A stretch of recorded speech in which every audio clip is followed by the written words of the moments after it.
daga cikin matsalar da muke fama da ita a Najeriya ba a karɓar tuba. Ba a karɓa. Allah dai ya taimake mu, shi dai Allah ɗin yana karɓa. Allah ya faɗi cewa alam ya alamu anna Allah huwa yaqbalu tawbata an ibadihi wa ya'khudhu sadaqati. Allah ba shi yake karɓar tuba ba.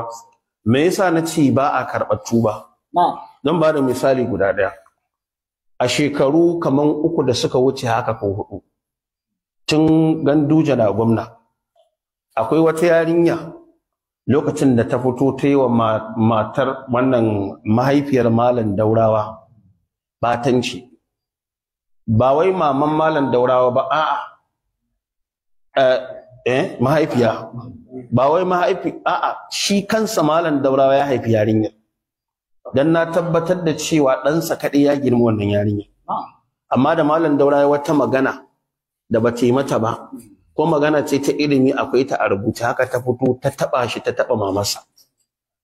To wannan abin a lokacin sai abin ya taba ni, da na zo ne magana sai magana ta yi zafi, cewa wayanda suke yin kaza za a yi kaza kaza. Ɗan uwa suka taso, da suka taso kuma na zo na faɗa cewa abin da ya ɗibe ni ɓacin rai ne, kalaman da na yi na janye su kuskure ne.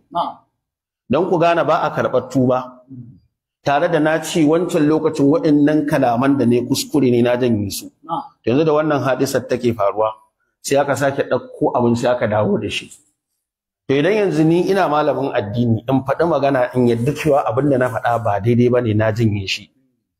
Kaga mutum kaman yana da mutunci, kaman mai kirkin cikinmu, shi zai iya ajiye wannan wanda kace kuskure kai, amma ba zai iya ajiye wanda ka janye ba. Yana jiran in wani abu ya faru ya sake ɗauko abin ya sake dawo da shi. So wanda bai san me ya faru ba, in ya ga bidiyon a 'yan kwanakin nan sai ya ɗauka cewa kwanan nan aka yi wa.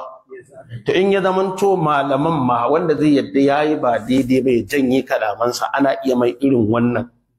To don Allah ya kuma wanda yake aikin ɓanna ya ce ba daidai ba ne, ya dawo ya tuba. Yaushe za a karɓi tuba?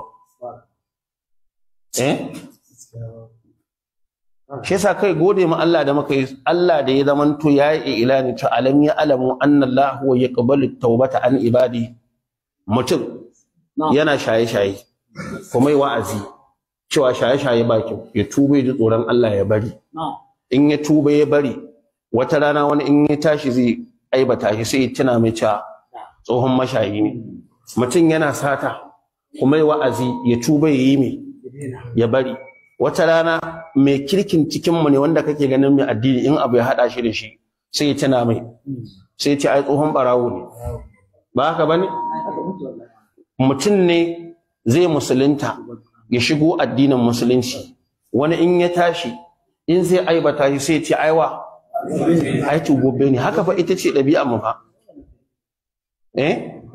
Saboda tsabar rashin kirkin da mutane suke da shi. To da ka wa'annan maganganun ba yanzu na yi su ba, kuma duk wanda yake jin tsoron Allah munsifi ne.